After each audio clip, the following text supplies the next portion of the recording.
कि बोल कि लब आज़ाद हैं तेरे, बोल ज़बां अब तक तेरी है, तेरा सुतवां जिस्म है तेरा, बोल कि जां अब तक तेरी है, बोल कि जां अब तक तेरी है।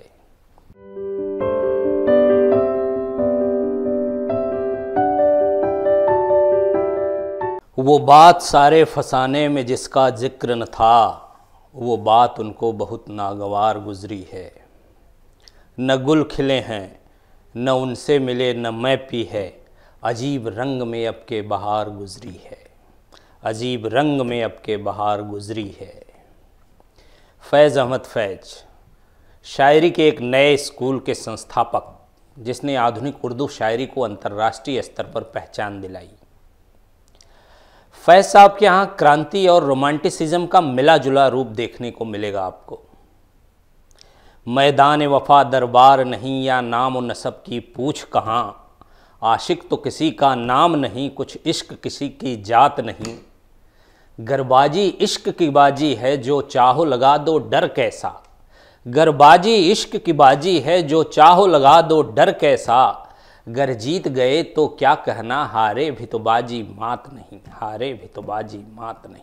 फैज़ शायरी की परंपरागत हदबंदियों से बाहर निकलते हैं और अपनी रचनात्मकता में राजनीतिक सरहदों के आर पार बेखौफ आवाजाही करने लगते हैं और तभी वे अवाम के शायर हो जाते हैं। वो कहते हैं कि बोल कि लब आज़ाद हैं तेरे, बोल ज़बां अब तक तेरी है, तेरा सुतवां जिस्म है तेरा, बोल कि जां अब तक तेरी है, बोल कि जां अब तक तेरी है। फैज़ साहब की यही बेबाकी उन्हें अंतर्राष्ट्रीय स्तर पर प्रतिष्ठित करती है, लेकिन उनके वतन पाकिस्तान में इस बेबाकी के लिए जगह नहीं थी। नतीजतन उन्हें जेल भी जाना पड़ा, निर्वासन भी झेलना पड़ा। लेकिन जेल की पीड़ा या निर्वासन का दंश फैज़ को तोड़ता नहीं, बल्कि इसके बाद वे अपनी अभिव्यक्तियों में और मुखर होते गए, उनकी शायरी और पकती गई।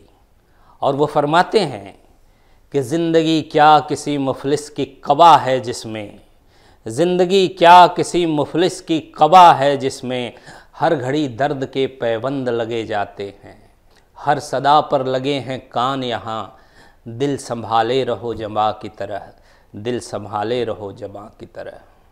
या उनकी बड़ी मशहूर गज़ल है कि आपकी याद आती रही रात भर, चांदनी दिल दुखाती रही रात भर, गाह जलती हुई गाह बुझती हुई, शमे गम झिलमिलाती रही रात भर। कोई खुशबू बदलती रही पैरहन, कोई तस्वीर गाती रही रात भर, कोई खुशबू बदलती रही पैरहन, कोई तस्वीर गाती रही रात भर। ये गज़ल फैज़ साहब ने अपने जिगरी दोस्त मखदूम की याद में लिखी थी, जब उन्हें पता चला कि उनके मित्र का इंतकाल हो गया है। इकबाल बानो, फरीदा खानम, मेहदी हसन जैसे नामचीन गायक और गायिकाओं सहित दर्जनों लोगों ने फैज़ साहब को गाया है। रात यूं दिल में तेरी खोई हुई याद आई, जैसे वीराने में चुपके से बहार आ जाए, जैसे वीराने में चुपके से बहार आ जाए। 13 फरवरी 1911 को आधुनिक पाकिस्तान के सियालकोट शहर में पैदा हुए फैज़ अहमद फैज़ अपने इनकलाबी रचनाओं में रसिक भाव के मेल की वजह से जाने जाते हैं। उर्दू, अरबी और फ़ारसी में शिक्षा ग्रहण करने के बाद 1936 में प्रगतिशील लेखक संघ से जुड़े। नक्शे फरियादी फैज़ अहमद फैज़ का पहला कविता संग्रह, जो पहली बार 1941 में प्रकाशित हुआ। अंग्रेज महिला एलिस जॉर्ज से शादी करके वे दिल्ली आ गए थे और ब्रिटिश भारतीय फौज के भी अंग रहे। सेना में कर्नल पद तक उनकी तरक्की हुई। आज़ादी के बाद विभाजन के समय वे लाहौर चले गए और वहाँ लियाकत अली खां के तख्ता पलट के साजिश के जुर्म में जेल गए। 1955 में रिहा हुए।